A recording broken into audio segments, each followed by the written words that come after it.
My mother-in-law advised my husband to part ways with me, claiming I wasn't worthy of our family. I simply smiled and walked away, knowing that she had underestimated me. When she realized that I possessed everything she had plotted for, it was already too late. The moment she shattered her son's happiness came adorned with pearls and a glass of fine champagne. It was a warm Sunday afternoon, and as I cleared the table after a family brunch, she leaned in, her voice a carefully crafted whisper laced with insincere concern. "Noah dear, let's not prolong this. I need to leave my son." I froze, the silverware in my hands suddenly feeling heavier. Across the room, my husband Layla laughed at something his father said, utterly unaware of the bomb his mother had just dropped in our kitchen. "You've had your fun," she continued smoothly, adjusting the diamond bracelet on her wrist. "But you must see it, don't you? You're not the right fit for our family. Not good enough." I had heard it before. The subtle jabs at my upbringing, the veiled insults about my lack of sophistication, the way she managed to introduce me merely as Noah Layla's wife, never recognizing me beyond that title. But today she shed her careful wording. Today she was making her move. "You don't have the right background," she pressed. "No prestigious family name, no valuable connections. A woman like you only holds a man like Layla back." I exhaled slowly, setting the plates down with precision. She mistook my silence for submission. "Don't look so surprised, dear," she continued, a condescending smile curling her lips. "Layla will remarry. We shall seek out a more fitting companion for him, one who embodies the right family and the right class. You comprehend, don't you?" Ah, so that was the crux of it. This was not merely an insult but an ultimatum. Layla's mother had determined that my time had come to an end. She anticipated my capitulation, my humiliation, my retreat as I quietly gathered my belongings while she selected a new, superior wife for her beloved son. I smiled. Not the smile of a woman vanquished, but rather the kind of smile that should have instilled a sense of unease in her. "I understand perfectly." Then, without uttering another word, I turned and walked away, leaving her standing there, bewildered by my indifference. She had no inkling, no clue that the house she adored to flaunt, the one adorned with marble countertops and floor-to-ceiling windows, wasn't Layla's. She had no idea that the flourishing business she had always scorned, dismissing it as my little endeavor, had eclipsed Layla's entire career. She remained oblivious to the fact that the money she so casually reveled in, the lavish vacations, the opulent gifts, had not stemmed from their family's fortune but from the empire I had painstakingly constructed from the ground up. She believed she had triumphed. Little did she know, she had already sealed her own fate that very night. I chose not to divulge Layla's mother's subtle proposition. There was no need. While she was preoccupied with her schemes to oust me, she remained blissfully unaware that she was residing in a house that was not hers. Our mansion, the one she reveled in showcasing to her friends, the one she presumed was Layla's accomplishment, was in truth mine. I had procured it long before our marriage under my name with my own resources, permitted Layla to orchestrate a facade, allowing his mother to think he had crafted this life for us, when in reality, his earnings scarcely met the property taxes. It was all mine. The instant she deemed me expendable, she had sealed her own destiny. In the weeks that followed, my mother-in-law grew more audacious, subtly suggesting to Layla, her words laced with a veneer of concern, "Noah just doesn't grasp our lifestyle, sweetheart. Wouldn't you find greater happiness with someone who genuinely belongs?" It's not her fault, of course. She was raised in a different light, yet grounded in reality. I observed Layla, blissfully unaware, chuckling at her remarks, completely oblivious to the tempest gathering just out of sight. Then came the decisive moment. One evening, I caught a muted exchange between Layla and his mother in the adjacent room. "She's not right for you," she insisted. "You've given her enough. It's time to move on." And then the pivotal revelation. "If you divorce her now, I'll ensure you walk away with everything." I nearly burst into laughter. She believed she wielded power over me, but she was mistaken. As I lay in bed beside my husband, the man who had unwittingly allowed his mother to wage war on our marriage, a realization washed over me. I wasn't angry, nor was I surprised. I was simply amused. The truth was they had already lost. They just didn't know it yet. The first crack in Layla's seemingly perfect world appeared the following morning at breakfast. I sat across from him, sipping my coffee, observing as he scrolled through his phone with his usual distracted ease, blissfully unaware of the turmoil his mother had instigated. Motion the night before, no idea that the battle had already begun. You're quiet today, he mused, glancing up from his screen. Everything okay? I smiled. Everything's perfect. And it was because I had made my decision. I wasn't going to beg, I wasn't going to argue, I wasn't even going to fight. I was going to let them win, or at least let them think they had won, because what's more satisfying than defeating your enemy? Letting them dig their own grave first. By mid-afternoon I received the first text. It was from my today. Layla and I shared a delightful lunch with my mother-in-law. He concurred that it's time to move forward. She believed she was already in control. I took a sip of wine, allowing the message to linger unanswered for a moment, wanting her to feel confident, overconfident, even. 2 hours later another message arrived. I hope you understand, Noah. This is what's best for everyone. I chuckled at that. Best for everyone? No, Carmen, it was only best for you. But I played my part, of course. I texted back. I understand perfectly. I could almost picture her nearly dropping her phone, her champagne flute in hand. I envisioned her delight, likely on the phone with friends, relishing how effortlessly she had extricated me from her son's life. I could almost hear her gloating. She handled it so well, fully aware of her position. Finally, Layla could be with someone deemed worthy of our family. Oh, Carmen, she truly had no inkling. That evening, Layla returned home later than usual, pausing in the doorway as if contemplating his words. Good, guilt was already creeping in. Hey babe, he began. Can we talk? Here.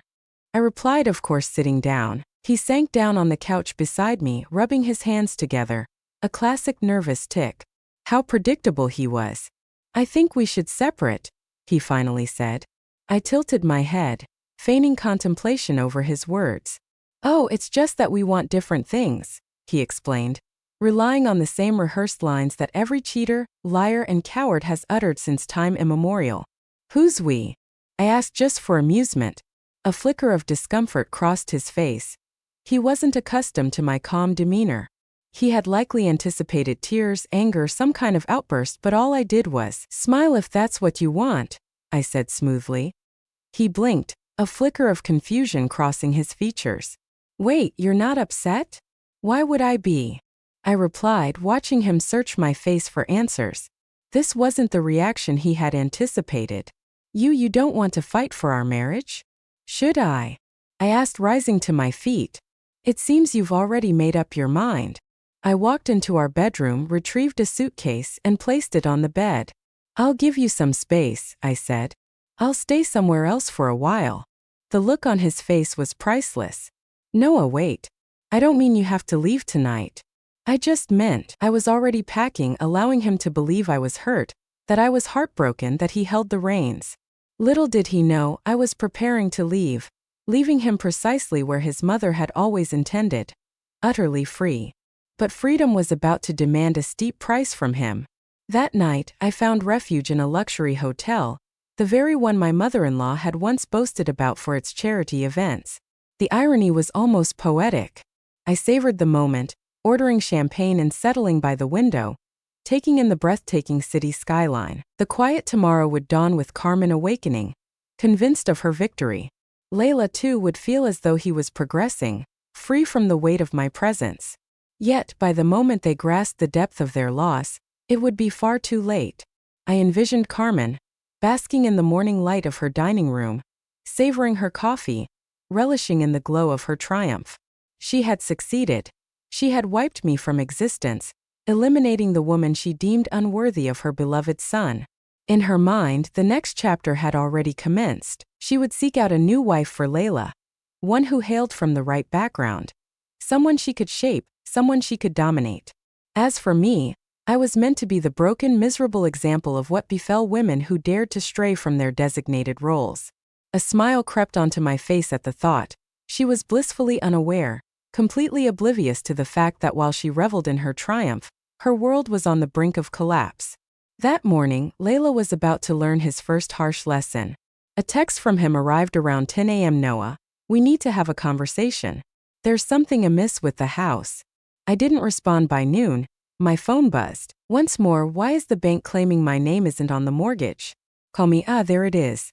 It took him less than 24 hours to grasp the magnitude of what he had truly lost, but I wasn't finished yet. I allowed the messages to accumulate, his confusion morphing into frustration, then panic. By 3 p.m.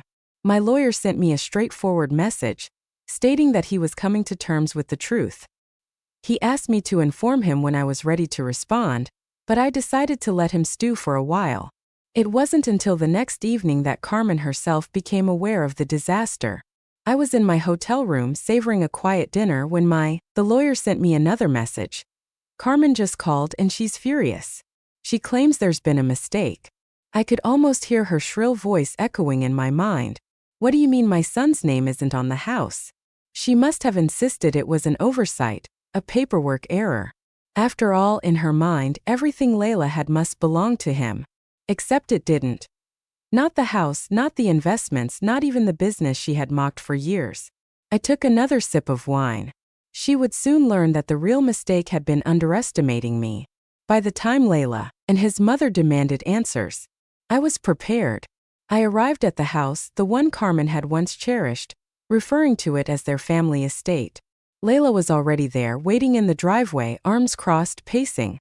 Carmen stood beside him, her meticulously maintained composure starting to falter. "Noah," Layla said, "we need to talk."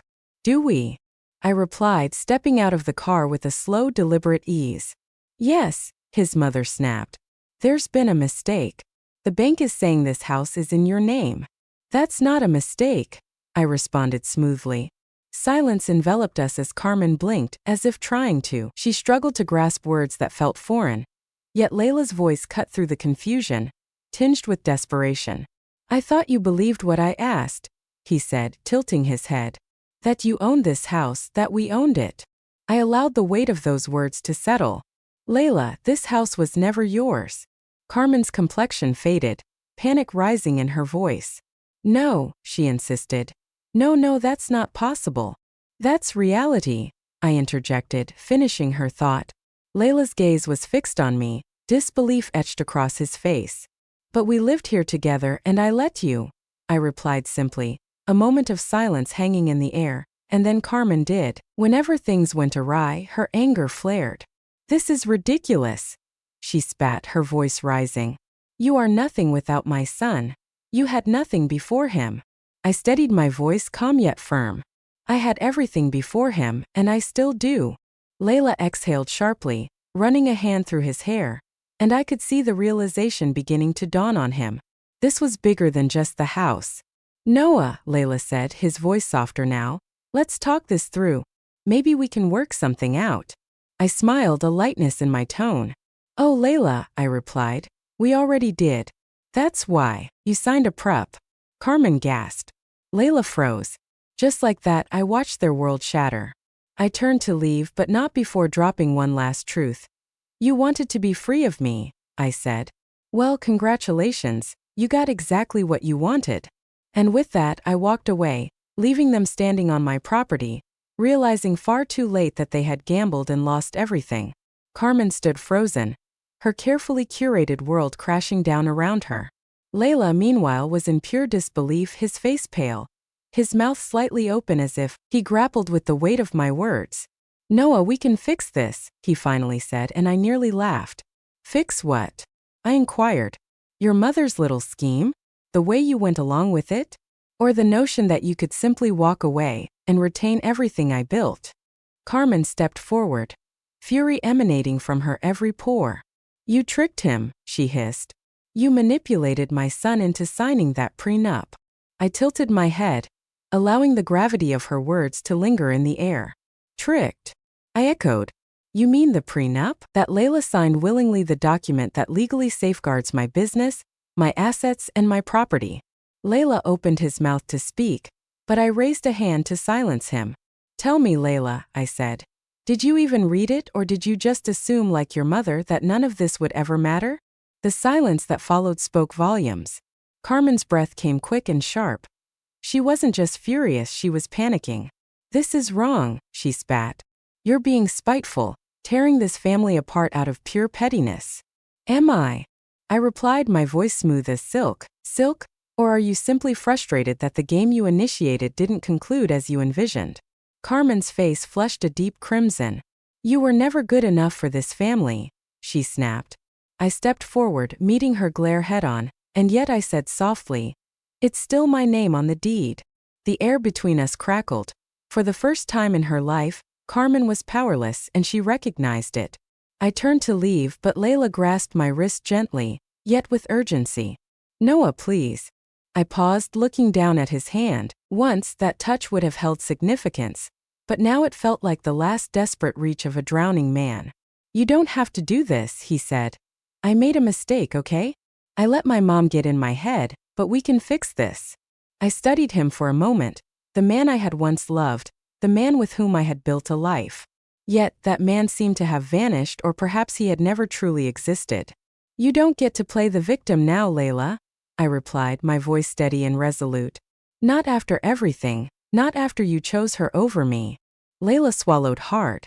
I was an idiot, he admitted. Yes, I agreed. He flinched at my bluntness. Carmen let out an indignant noise, as if she couldn't believe I was speaking to her son that way. I ignored her. You and your mother wanted me gone, I said.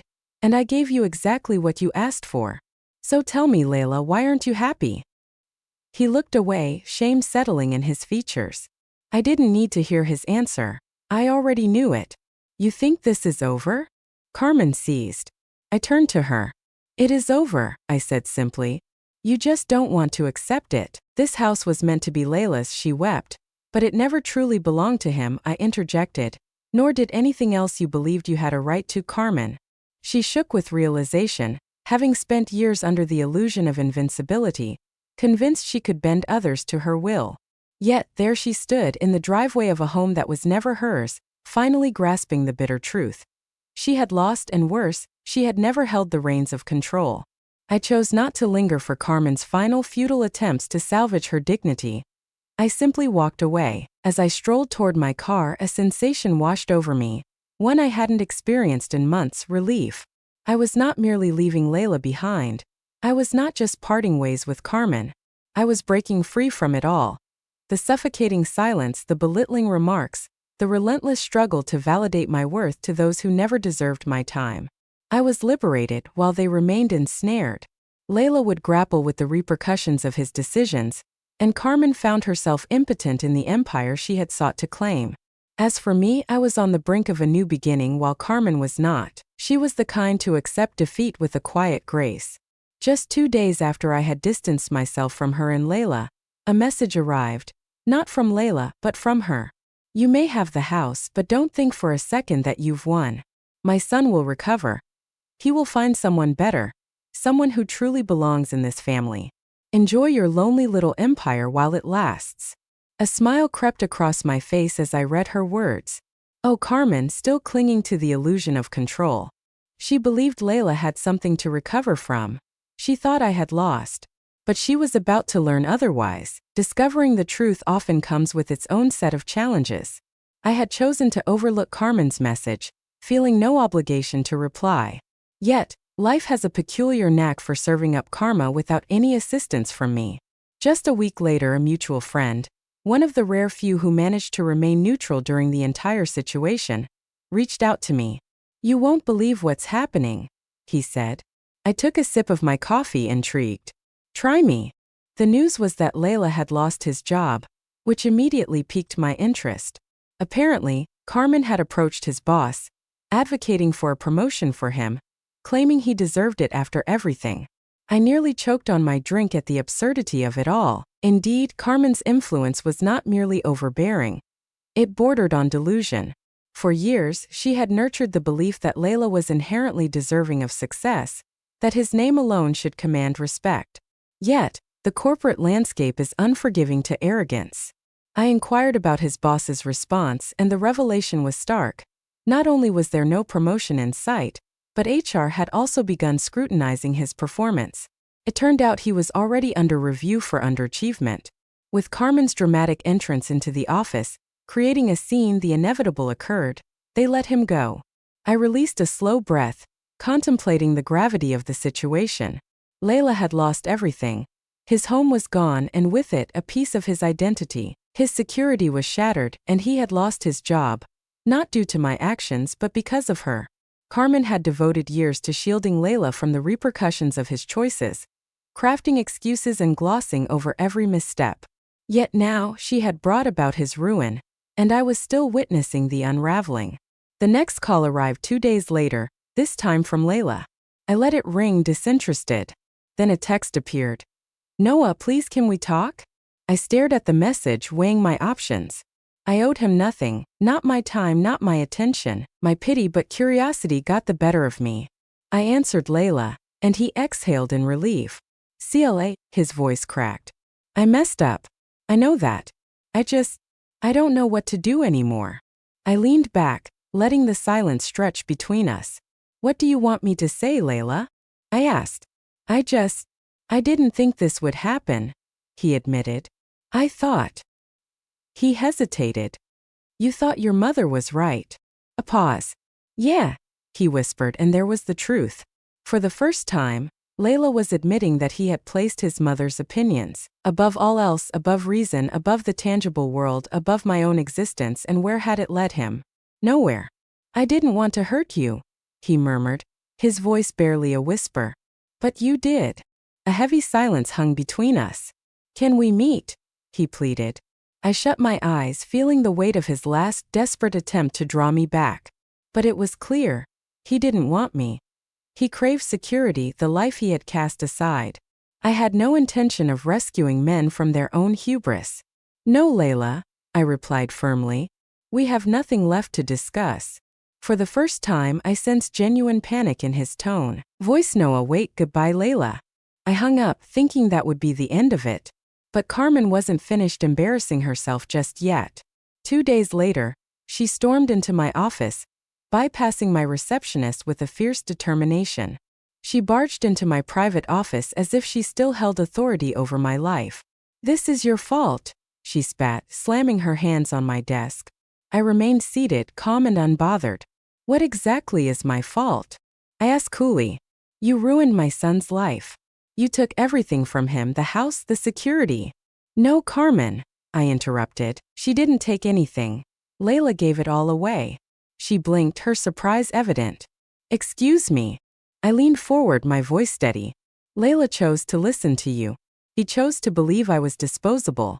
He chose to walk away." I let the weight of my words settle between us. "But tell me something, Carmen," I continued. "When you told him to leave me, when you promised him something better, did you ever stop to think, what if you were wrong?" Her face drained of color. She began, but I cut her off gently. "No, you didn't." I stood up slowly. "And now you have to live with it." Carmen opened her mouth, but no sound came out. Truthful words flowed from my lips, for she understood the reality that lay beneath. I had never been the issue. She was the architect of Layla's weakness, molding him into a man incapable of independence. She instilled in him the notion that entitlement equated to strength, and ultimately, it was her own hubris that led to his downfall. Carmen staggered back, suddenly appearing much older. "Get out of my office," I said with a calm resolve.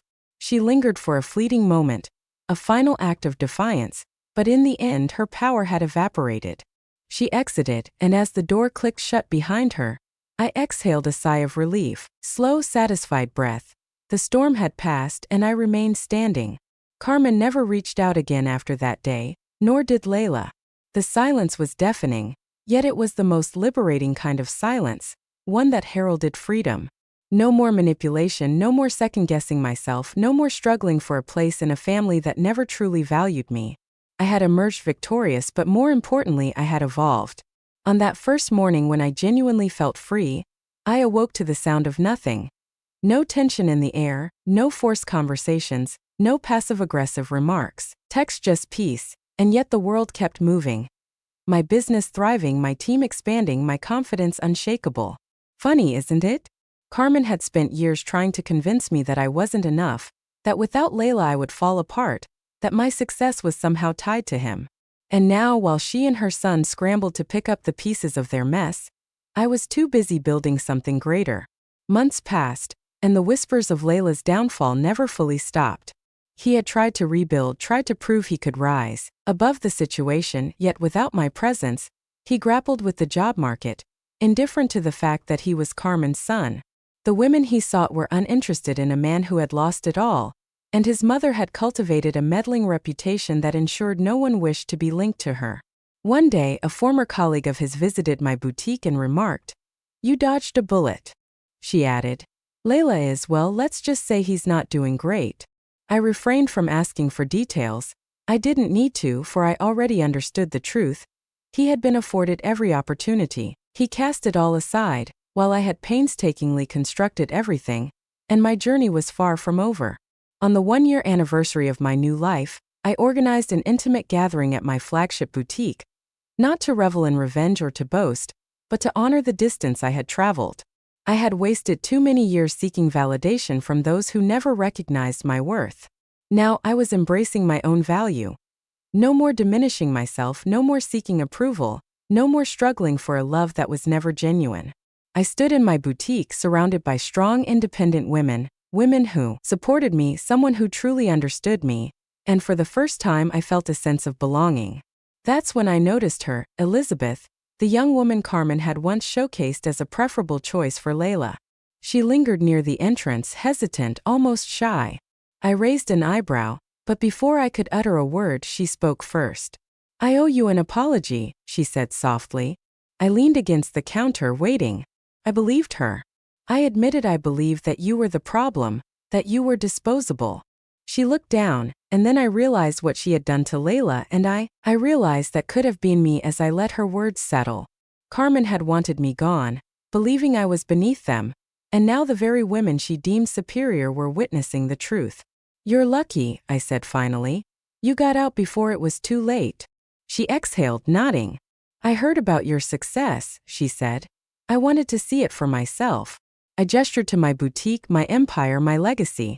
"Well," I said with a smirk, "welcome to the little shop Carmen tried to destroy." She chuckled, shaking her head. "She underestimated you," she said. "A lot." A multitude of faces surrounded me as the night drew to a close. I stepped outside, gazing up at the city skyline, the very same skyline that had loomed over me on the night Layla departed. Back then I had been bracing myself for a battle. Now I stood victorious, not through revenge nor by witnessing their anguish, but by reclaiming my life. Carmen had wished for my erasure, yet here I was thriving. Layla believed he was moving on, but I had ascended. And the most gratifying part? I hadn't done it for them, I had done it for myself.